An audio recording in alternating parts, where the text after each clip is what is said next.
Bom dia a todos, senhoras e senhores, obrigado pela presença. A ABESC, juntamente com a BCP, no ano passado, fez um programa de viagens pela América Latina, visando o desenvolvimento do pavimento urbano de concreto.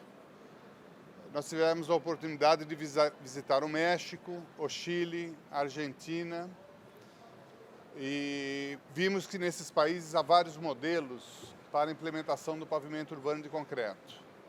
E de forma a enriquecer o nosso conhecimento e a nossa discussão, o nosso debate, nós convidamos os principais profissionais da América Latina para estar aqui hoje discutindo a questão do pavimento urbano de concreto com vocês. Nós temos nosso amigo da BCP, Alex, que hoje é um dos grandes especialistas em pavimentação urbana no Brasil. Nós temos o Diego Jaramillo, da Colômbia, da Socreto da Colômbia, que é um grande especialista também em pavimentação de concreto na América Latina. Diego Calo, da Argentina, que nos recebeu de uma maneira muito especial e nos levou a várias visitas. Temos Maurício Salgado, do Chile, que mostrou uma nova tecnologia que ele vai apresentar hoje, que está sendo implementada no Chile. E temos também o Marco, da Cemex, que tem inúmeros projetos no México sobre pavimentos de concreto. Eu acho que é uma experiência muito rica e eu tenho certeza que essa discussão e esse debate de hoje vai contribuir para que a gente consiga implementar no Brasil o pavimento urbano de concreto. Então, eu gostaria de chamar o Alex, da BCP, Alex Maschio, para que ele faça a primeira apresentação. Obrigado. Bom dia a todos. É uma satisfação estar aqui, né, e poder, no meio de tantos especialistas e de tantas pessoas com conhecimento vasto em relação à pavimentação de concreto, a gente poder passar alguma coisa, alguma informação sobre as nossas experiências brasileiras e sobre os exemplos que a gente tem aí nos últimos anos, de como isso tem evoluído no Brasil. Não vou fazer aqui um spoiler, né, das apresentações que vem na sequência, né, dos nossos amigos aí do México, Chile, Colômbia e da Argentina, mas a ideia é mostrar um pouco também mostrar o cenário brasileiro e ligar isso com o que a gente viu lá e de como a gente pode trazer essa tecnologia para o Brasil. Então, começando, a história, eu busquei trazer um pouquinho de histórico para a gente contextualizar, para não ficar uma coisa muito só, as obras recentes e tal. Então eu busquei trazer um pouquinho de como o pavimento de concreto entrou no Brasil e de quando isso vem. Então nós temos lá o pavimento de concreto no Brasil, começa a sua história lá no início do século passado, né? Você pode ver ali, são ruas e pelotas, né, que a gente visitou tempos atrás, com datas de 1912, 1915, então tem muita coisa lá, desde lá de trás, acontecendo em pavimento de concreto. E lá na década de 30, né, quando a BCP foi fundada, já existia esse propósito grande da gente difundir essa tecnologia aqui no nosso país, né?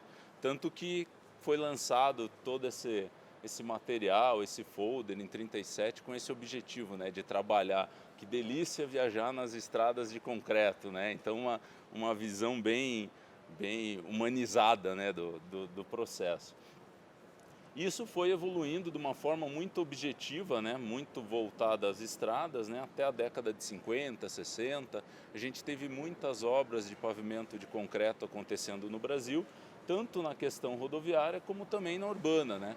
Isso tem obras mais recentes aqui, de 70 até alguma coisa de 80, mas exemplificando essa questão de nós tivemos um período de desenvolvimento de obras de pavimento de concreto no Brasil e a partir de um determinado momento, né, tem muita coisa de Pernambuco, Recife, tem muito pavimento urbano em Recife, Rio de Janeiro, né, Rio Grande do Sul, Belo Horizonte, então muitas obras mais antigas, porém, a partir de um determinado momento, chegou lá na década de 60, um pouquinho depois, a gente teve uma paralisação, parou o pavimento de concreto no Brasil. Então nós temos aquela situação ali, ó, até os anos 60, uso considerável do pavimento de concreto no Brasil, vias urbanas, rodovias, aeroportos. A partir de então, a produção de cimento é direcionada prioritariamente para a indústria da construção civil. Então tirou aquele foco que estava na pavimentação e direcionou isso para o mercado imobiliário, para a construção industrial e para todos os outros segmentos. Aliado a isso, a gente teve o grande desenvolvimento da indústria de pavimentos asfálticos no mundo, né, impulsionado pelos preços baixos do petróleo. Então você começa a ter uma série de fatores, né? A indústria de cimento direciona a sua produção para o mercado imobiliário, para a construção civil. A conjuntura do petróleo auxilia o desenvolvimento do asfalto. Grande aparelhamento no Brasil das empresas para execução de pavimentos asfálticos. Óbvio, eu estou entrando com uma tecnologia nova, impulsionada por essa questão toda do petróleo, todo mundo se aparelha, todo mundo se equipa para fazer o pavimento asfáltico. Ou seja, nesse período aqui, nesse buraco da história aqui do pavimento de concreto, basicamente ele desaparece no Brasil e a gente fica sem referências nesse espaço histórico, nesse processo aí. E demora um pouquinho a tela aqui, ó, para clica, ela tem que fazer o loading aqui, pensar um pouquinho aí. E aí só no início dos anos 2000 que a gente busca essa retomada. Então, esse processo todo ficou esses anos parados e aí no início do ano 2000 a indústria de cimento olha e fala, peraí, nós precisamos resgatar esse processo, resgatar o pavimento de concreto no Brasil e começar a desenvolver isso de novo, criar exemplos, criar uma história nova em cima dessa tecnologia. Quando começa a história mais voltada especificamente para esse desenvolvimento dentro da BCP, né, criam-se as regionais, vai se buscar esse desenvolvimento desse trabalho, qual o cenário que a gente tinha? Um referencial histórico desconhecido pelos novos engenheiros. Então, todas aquelas obras lá que foram feitas lá no passado histórico, nas décadas de 60 até 70 ali, os novos engenheiros dessa época aqui, dos anos 2000, já não tinham esse referencial histórico, não conheciam como foi feito, de que forma, que tecnologia foi usada, então tinha um gap de conhecimento. O pouco conhecimento, ou o conhecimento que existia, estava na mão de poucas pessoas, né? Então poucas eram as pessoas que detinham os conhecimentos em relação ao pavimento de concreto nessa época aqui. Inexistência de estruturas de custos. Então, em virtude desse processo todo de crescimento da tecnologia do pavimento asfáltico, a estrutura de custos, os órgãos públicos, eles se direcionaram muito para essa tecnologia, muito naquela visão brasileira de ser, né, de que a gente adota uma coisa só como se fosse verdade para todas as situações, né? Então, não, o pavimento asfáltico funciona para tudo. E a gente segue essa linha, né? Então a gente perdeu o referencial de custos, de preço, não tinha nenhuma estrutura. Percepção de conforto de rolamento não satisfatório, então as obras que tinham executadas com metodologias de pavimentação muito antigas, as obras antigas, então a percepção que o mercado tinha de um conforto de rolamento ruim, aquele efeito de barulho nas juntas, né, no blam, blam, blam, cada junta que você passa tinha aquela sensação, dificuldade de execução. Lógico, ninguém mais conhecia o procedimento, né? Então, como é que vamos fazer, como que constrói, quais os detalhes construtivos. Indisponibilidade de equipamentos de formas deslizantes, então nós não tínhamos no Brasil nenhum equipamento de alta tecnologia para execução de pavimento de concreto. Carência de exemplos recentes, óbvio, a gente teve esse gap aí de 30, 40 anos sem execução de grandes obras em concreto, então não tínhamos exemplos recentes que pudessem referendar qualquer tipo de execução, e a inexistência de projetistas especializados, como está lá em cima, né? O conhecimento estava na mão de poucas pessoas, e isso não era difundido, os projetistas estavam muito voltados para o asfalto e a gente tinha uma certa dificuldade em conseguir projetos e conseguir trabalhos voltados ao pavimento de concreto. O grande a grande questão nesse momento histórico aí era essa aqui, né? Virou sinônimo. Pavimentar não existia mais, né? As pessoas falavam todas asfaltar, né? Então você viu os políticos, gestores públicos, por muitos anos, até hoje, né? A gente vê isso, né? Foi engraçado, o governador de Santa Catarina no ano passado, né, Djalma, foi inaugurar a obra lá da SC 114, ele falou assim, obra asfaltada em concreto, né? Então ainda continua o asfalto ali, né? Não é pavimentação. Eu estou batendo aqui que italiano fala com a mão meio assim, então tem que segurar a minha mão aqui do lado. Então nós tínhamos esse conceito do asfaltar igual pavimentar e a ideia era desmistificar isso e mudar um pouco essa lógica. Precisávamos quebrar principalmente esses 3 paradigmas aqui, né? Primeiro, que a execução era complicada. Precisávamos mostrar para o mercado que a execução não é complicada, que você tem como executar o pavimento de concreto de uma forma simplificada e sem muitos artifícios que compliquem essa execução, não tem muitos embrólios ali, né? Conforto de rolamento, precisava mostrar que sim, podemos fazer pavimentos de concreto com conforto bom, e o custo, né, muito voltado aqui aquele paradigma que o pavimento de concreto custava o dobro do preço, 3 vezes mais, o mercado enxergava assim, até por uma mística, né, de ter esse gap histórico em relação ao concreto, né, de só fazer pavimentos asfálticos durante um bom tempo, 30, 40 anos, gerou-se essa expectativa de custo em relação ao pavimento de concreto. E a indústria tomou a iniciativa de investir. Então trouxe 5 equipamentos de formas deslizantes para o Brasil, 6 usinas de concreto, 4 texturizadoras, perfilógrafo para medir conforto de rolamento, laboratório móvel, e começou um movimento de trabalhar e difundir o pavimento de concreto aqui e a gente reiniciar esse processo, essa tecnologia no Brasil. Fizemos uma série de treinamentos, obviamente que isso aqui é um retrato pontual, mas ao longo desses 20 anos aí a gente tem feito treinamentos diretos nas construtoras, nas prefeituras, nos órgãos estaduais, voltados à pavimentação de concreto, e trabalhamos muito a questão do custo para desmistificar aquele paradigma em relação ao pavimento de concreto custa muito caro.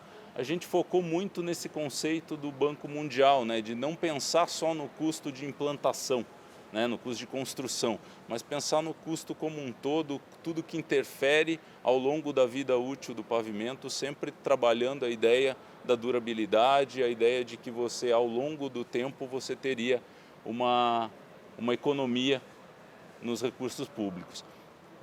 E isso fez efeito e a gente começou a ter uma diversidade de obras de pavimento de concreto surgindo pelo Brasil, né? Aí já focando muito no urbano, que é o propósito do seminário aqui, né? Então, a Avenida Iguaçu, em Curitiba, uma avenida de tráfego intenso, né? Muito tráfego de ônibus também, o material. Essa aqui foi uma rua construída, eu peguei um retrato muito forte de Curitiba, que são as obras que eu tenho mais contato, então coloquei bastante coisa para a gente conseguir acompanhar esse histórico de uma forma mais objetiva. Alberto Pasqualini, que foi uma outra via construída com o objetivo inicial de ser corredor de ônibus, mas acabou virando uma via de bairro. Terceira perimetral em Porto Alegre. Belo Horizonte, Avenida Antônio Carlos, corredor da EPTG em Brasília.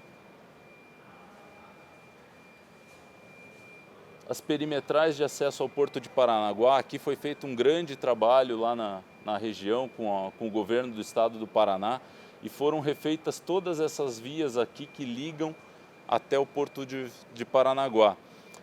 O que foi interessante aqui foi verificar aqueles aspectos que a gente vendia como verdadeiros, de você, economia de combustível, economia de desgaste dos caminhões, efetividade da logística, do transporte, diminuição de tempo. Aqui deu para medir exatamente, porque a gente teve referências, por exemplo, um caminhão quando chegava em Paranaguá, nessa altura aqui, até ele chegar ao porto, ele demorava mais de 1 hora em função das condições do pavimento. E depois que a gente trabalhou e executou todas essas obras das vias, o caminhão passou a levar 15 minutos, 18 minutos para chegar. Então, uma economia aí de quase 40 minutos só nesse espaço pequeno da cidade de Paranaguá. E lá foram feitos mais de 700 mil metros quadrados, sempre voltado ao tráfego intenso, ao tráfego pesado, né? Aqui a lógica da durabilidade. Mais algumas vias em Porto Alegre, a Brasiliano, Índio de Moraes, Avenida Teresópolis, algumas imagens de Google, né? Não dá para buscar as imagens todas lá, mas a gente foi resgatar as imagens aí via internet.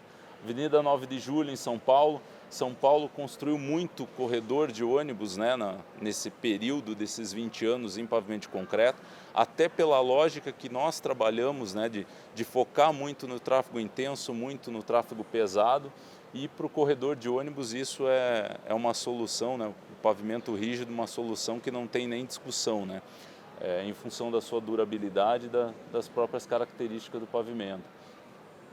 Presidente Faria, também corredor de ônibus, Luiz Gaspar, em Curitiba, também corredor de ônibus, São José dos Pinhais, aqui talvez a única via urbana com tráfego menos pesado que a gente tenha referência, construída, porém com um viés muito de dimensionamento muito parecido com o viés para o tráfego intenso. Então, a característica de projeto dessa via é muito parecida com os corredores de ônibus, apesar de não ser o uso dela. Avenida das Indústrias, Rua Antônio Andrigueto, Tenente Antônio Miranda Marques, então todas elas nascendo com o objetivo de atender ao transporte coletivo, ao foco do ônibus, ao foco do corredor, né? Do tráfego intenso.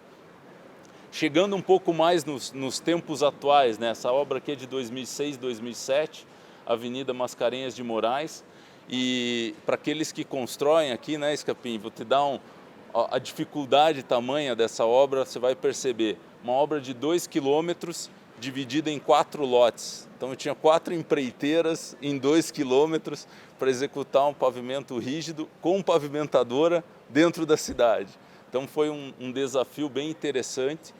E o grande propósito da prefeitura nessa obra era comparar. Então eles executaram um sentido em pavimento rígido e o outro sentido em pavimento asfáltico para verificar ao longo do tempo qual era o comportamento dos dois. Como eu falei, essa obra aqui é 2006, início de 2007. O pavimento asfáltico foi reconstruído 2 vezes já. E o pavimento de concreto está lá. Tem umas trinquinhas, tem as dificuldades que foram da execução, mas está em perfeito estado e não tem problema nenhum. Uma outra obra interessante que foi feita nesse mesmo período, 2007, 2008, Avenida Santa Bernadette, em Curitiba, também com o propósito de você direcionar o transporte coletivo, fazer uma ligação de transporte de massa. E o interessante dessa obra é que mais para frente aqui você tem um canal, e a gente queria executar essa obra com pavimentadora, era um desejo da prefeitura, porque ela ainda estava, né, alguns paradigmas que talvez nós mesmos tenhamos criados, de que para ter um conforto adequado e para ter uma obra de qualidade, com conforto de rolamento, teria que ser executada com pavimentadora de formas deslizantes. E aí a gente objetivou e colocou a pavimentadora para fazer essa obra. Só que tinha um canal no meio. Como é que eu apoio uma sapata de uma pavimentadora de 40 toneladas em cima de um canal? Então a gente tinha que criar uma circunstância e uma alternativa para resolver esse problema. E a alternativa foi inverter o projeto. Então os 2 metros de acostamento da via a gente jogou para o meio, para o canal, e executou esses 2 metros na mão e o resto com a pavimentadora. Aí a gente quebra com uma obra dessas aqui, quebra aquela percepção de que as coisas são complicadas e que não dá para fazer, né? Imagine com essa quantidade de poste de iluminação, ter uma pavimentadora rodando, né? E todo mundo no início questionava, será que vai funcionar, será que não vai funcionar? E a gente conseguiu, ia executando aqui um pedaço, chegava no poste, pulava, fazia o outro pedaço, deixava uma placa e conseguiu dar produtividade, conseguiu fazer com que a obra acontecesse e ficasse com uma qualidade interessante. Vamos para a próxima. Marechal Floriano Peixoto, também uma obra mais recente, com corredor de ônibus, mesmo propósito. Qual que é o interessante dessa obra? Aí já voltando e trazendo um pouco para o cenário que a gente quer discutir um pouco mais hoje, que a gente vai ouvir os nossos amigos aí de fora com as suas experiências. Começa-se a discutir a questão de projeto. Por quê? Porque aqui o projeto previa uma placa de 26 centímetros sobre uma base, né, uma subbase de CCR, 10 centímetros de concreto rolado. Porém, quando se escavou o primeiro trecho para fazer isso, tinha um pavimento de paralelepípedo a 19 centímetros da superfície. Todo mundo gerou aquela confusão, o que se faz agora? Meu Deus, como é que nós fazemos? Tira o paralelepípedo. Só que se tirar o paralelepípedo, embaixo tinha uma turfa. E aí você ia ter que escavar mais 1 metro e pouco para substituir essa turfa para poder executar a obra. Isso no centro da cidade. Então, como resolver essa questão? E o projetista mudou o projeto e trabalhou um dimensionamento de um concreto estruturalmente armado e trabalhou nos 19 centímetros e não mais naqueles 26. Então mudou a concepção de projeto, adaptando a situação que a gente verificou em campo e conseguiu executar a obra de uma forma satisfatória, com qualidade. A obra está lá, não teve problema nenhum em relação ao uso.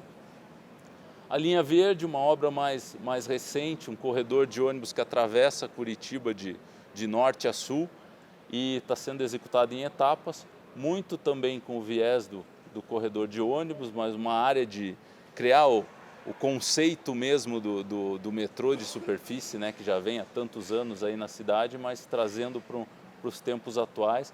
E o propósito de criar um corredor verde na cidade, né? Isso aqui é a antiga BR-116, que passava pelo meio da cidade, depois virou PR-476 e agora passou para a prefeitura e chama Linha Verde, e o propósito da obra é ligar os dois lados da cidade. Então aquele corte não existe mais e a gente liga os dois lados da cidade através dessa obra, dessa intervenção urbana. Derivado da linha verde ainda, né, algumas ruas no entorno, nos bairros, também para essa circulação do transporte coletivo. E um detalhe interessante que dá para ressaltar é essa questão da texturização longitudinal. Então a prefeitura comprou de uma forma tão clara a ideia do pavimento de concreto para os corredores de ônibus, que eles aceitam fazer alguns testes e a gente fica provocando, vamos fazer alguma coisa diferente. E aqui a gente propôs de fazer essa textura longitudinal com o objetivo de diminuir ruído, né, da circulação dos ônibus. E eles fizeram isso com um tecido, com gel têxtil desfiado, um pedreiro de cada lado fazendo um movimento ali, criando essas ondinhas aqui. Ficou um negócio bacana, simples de executar e que deu essa característica aí para a via. E essa talvez que seja a obra mais recente aí da cidade, que é a Avenida Getúlio Vargas, e aqui já trazendo erguendo a bola, que eu vou deixar para os nossos colegas lá, né, do momento que a gente está passando e porquê da gente ter ido estudar as alternativas que estão acontecendo fora, que é a viabilidade do pavimento rígido hoje. Essa obra, só para vocês terem ideia, do lado dela aqui foi construída a Igreja Universal, que é uma obra faraônica, e que a contrapartida da igreja para a prefeitura foi a revitalização da Avenida Getúlio Vargas. E a prefeitura apresentou o projeto para a igreja de pavimento flexível, que era o que ela tinha estocado, projeto que já existia na prefeitura. E a igreja, por estudar a questão da viabilidade econômica, solicitou a substituição desse projeto. Então a igreja contratou um projeto de pavimento de concreto e executou o pavimento de concreto. E a prefeitura, obviamente, aceitou. Esse projeto aqui também, de concreto estruturalmente armado, né, não tem aquela espessura acima de 20 centímetros, é uma espessura de 18 centímetros, estruturalmente armado. Passa muito ônibus aqui. Obviamente que eu tirei a foto quando o tráfego estava fechado, então não tem nada em cima, né, mas passa bastante ônibus aqui de uma forma espraiada, não é um corredor. Então muito naquele conceito também do tráfego intenso, né? E ainda fica aquela discussão, né? Mas será que o custo hoje é competitivo? Será que a gente está trabalhando de alguma forma em uma tecnologia que vai nos proporcionar ganhos econômicos em cima disso? E aí, em função disso tudo, foi feita a nossa missão ano passado, né, aos 3 países, ao México, à Argentina e ao Chile, com o objetivo de ver o que estão fazendo os nossos colegas aí da América Latina, buscar trocar informações e ver o que está sendo feito lá, muito voltado, tirando um pouquinho daquela imagem que a gente tinha assim, não, pô, peraí, o pavimento de concreto só serve para tráfego intenso e pesado. Não, a gente queria mudar um pouco isso. Será que a conjuntura atual não nos proporciona disputar espaço também no tráfego mais leve, nas ruas dos bairros, nas vias residenciais? E aí fomos buscar essas informações. E encontramos muita coisa interessante, né? Como eu falei antes, não vou ficar dando spoiler aqui da apresentação deles. Se o computador me ajudar aqui. Então, na Argentina, a gente viu muitos pavimentos de longa data, né? Pavimentos urbanos com mais de 50 anos de durabilidade, né? Desenvolveram um grande trabalho lá, o Diego vai explicar para vocês depois. No México também muita coisa interessante, a qualidade de execução da obra, o Marco vai falar depois disso.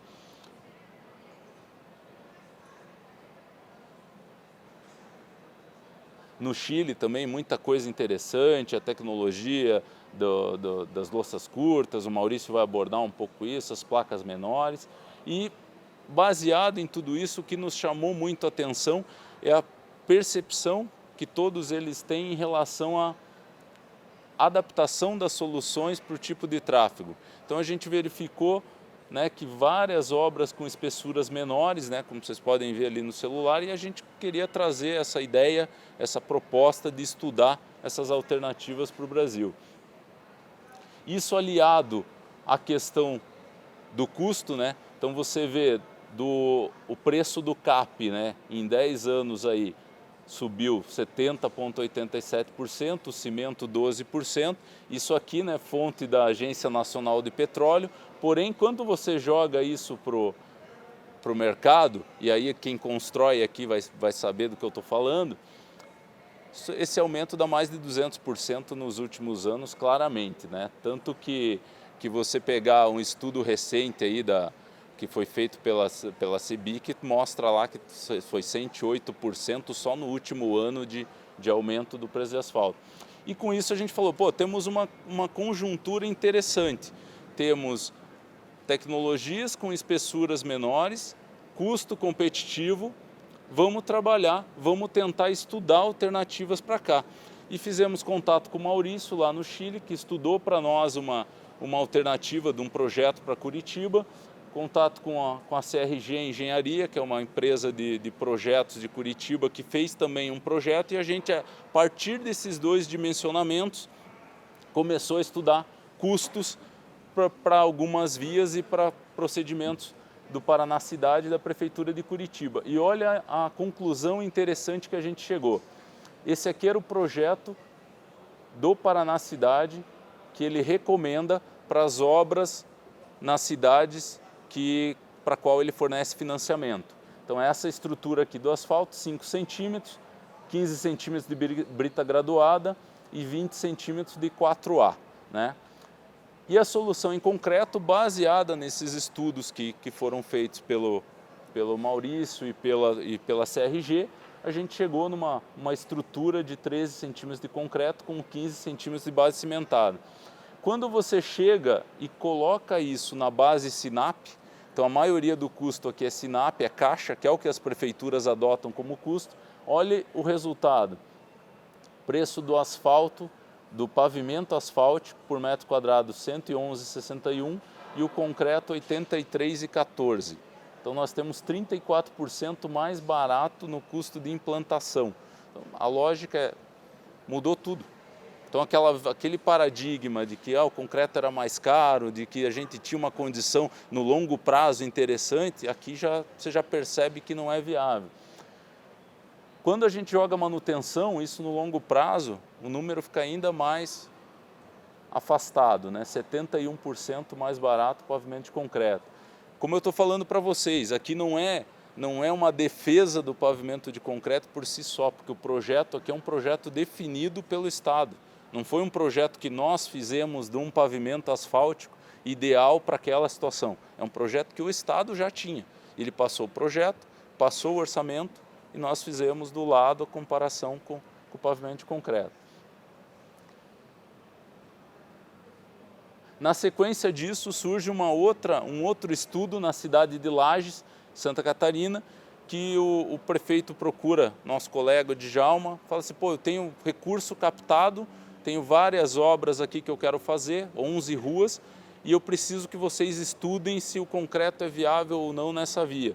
E a gente contrata mais uma vez a CRG e chega nesse quadro resumo, não vou ficar detalhando o quadro inteiro, mas olhem que interessante, das 11 ruas, a grande maioria, o concreto em custo inicial mais viável do que o pavimento asfáltico, né? Então mais barato. Algumas ruas o asfalto um pouquinho mais barato, 1%, que é praticamente nada. E essa rua somente, que o asfalto foi bem mais barato, por quê? Porque o tráfego é de 1,5 vezes 10 a quinta, Maurício. Então é um tráfego praticamente muito leve e aí inviabiliza. Nessa situação aqui a gente optou por desenvolver um projeto só para todas as ruas, mesmo tendo tráfegos diferentes. Então mesmo nesse caso que eu tenho um asfalto mais barato, se eu quiser adaptar o projeto, trazer o projeto para ser competitivo, eu consigo. Mas aqui na conjuntura, para simplificar a análise da prefeitura, a gente adotou. E quando joga no longo prazo, então você percebe aquela economia que a gente já vem falando de mais de 50%, né, no longo prazo. Então qual que é o cenário hoje, em 2019? Uma discussão mais efetiva do conceito de custos a longo prazo. Então a gente percebe que o mercado já começa a entender essa necessidade de investir melhor o dinheiro público e de perceber o quanto eu vou gastar no longo prazo e não só no custo inicial. As prefeituras, os governos, os estados já começam a ter uma discussão um pouco melhorada nesse sentido. Ainda muito com aquela percepção da política, né, dos 4 anos, do tempo do mandato, mas já com uma visão assim, peraí, eu preciso deixar um legado, isso aqui vai durar um pouco? Então está começando uma quebra interessante aí nesse processo. A execução desmistificada, então o pessoal já entendeu que não tem muitos complicadores aqui, que a gente está tratando de um processo executivo que tem que se aprender, tem os cuidados a serem tomados, mas nada de extraordinário. Disponibilidade crescente de equipamentos de alta performance, aí não só para o ambiente rodoviário, né, para as máquinas maiores, mas também para as máquinas, os equipamentos menores, para o ambiente urbano. Obras recentes em pavimento rígido, então dei uma pincelada aqui, óbvio que existem em todas as regionais, em todas as cidades brasileiras estão aparecendo obras em concreto, mas eu fiz uma pincelada aqui das obras mais da minha região. Competitividade acentuada do concreto já no custo de implantação, como eu mostrei para vocês. Estrutura de custos nos órgãos competentes, isso aqui é um processo bem interessante. Então algumas prefeituras que começaram muito com a linha do corredor de ônibus, alguns governos estaduais já com uma visão muito clara e tendo estruturas de custo, tendo composições unitárias para pavimento de concreto bem definidas, bem detalhadas. Políticas públicas específicas, e aqui dá para a gente citar a recomendação do Conselho Curador do FGTS para as obras de corredores de ônibus. O Conselho Curador recomenda a adoção de soluções que tenham durabilidade superior a 20 anos. Isso é fantástico do ponto de vista de investimento público, né? Projetistas especializados, então muita gente foi buscar conhecimento, foi buscar informação e hoje tem plenas condições, aí a gente tem no Brasil inteiro projetistas com plenas condições de fazer projetos em pavimento de concreto. Surgimento frequente de exemplos de aplicação, as obras estão acontecendo. Nessas 2 décadas foram desenvolvidas 43 normas e procedimentos para pavimentos da base de cimento, 33 manuais e melhores práticas. Então muito conhecimento também foi estruturado, foi organizado e foi colocado à disposição do mercado para a gente trabalhar nesse sentido. E aí, em relação a todo esse cenário, né, tudo isso que a gente mostrou, eu termino, né, vou terminando a apresentação dizendo assim, então como serão as nossas ruas daqui para frente, né? Nossas vias urbanas?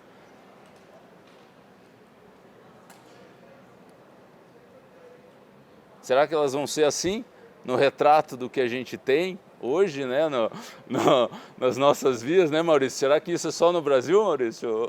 Ou nós temos lá fora também? As vias, normalmente, dos bairros nesse sentido. Eu acho que está mais que no momento da gente mudar. E eu gosto muito desse conceito aqui da Agência de Proteção Ambiental Americana, que fala que as vias do futuro, as ruas do futuro, são aquelas que empregam insumo nacional, têm elevada durabilidade, baixa incidência de manutenção, contribuem para a redução da temperatura ambiente, para a economia de energia, reduz o impacto ambiental, são recuperáveis, recicláveis, comprometidas com o meio ambiente, com a qualidade, a preservação da vida e com o crescimento sustentável. E quando você vê todas essas características, evidentemente nós estamos falando em pavimento de concreto, e eu diria que não são as vias do futuro, já são as vias do presente, e é assim que eu enxergo que a gente tem que começar a fazer nesse momento, que a gente faça essa transformação, faça essa mudança e comece a ter as nossas vias mais cuidadas e com a tecnologia aí do pavimento de concreto. Era isso que eu tinha para passar para vocês, agradeço a atenção e vamos aprender com os nossos amigos especialistas aí dos outros países, espero que a gente tenha um dia bem produtivo. Obrigado, gente.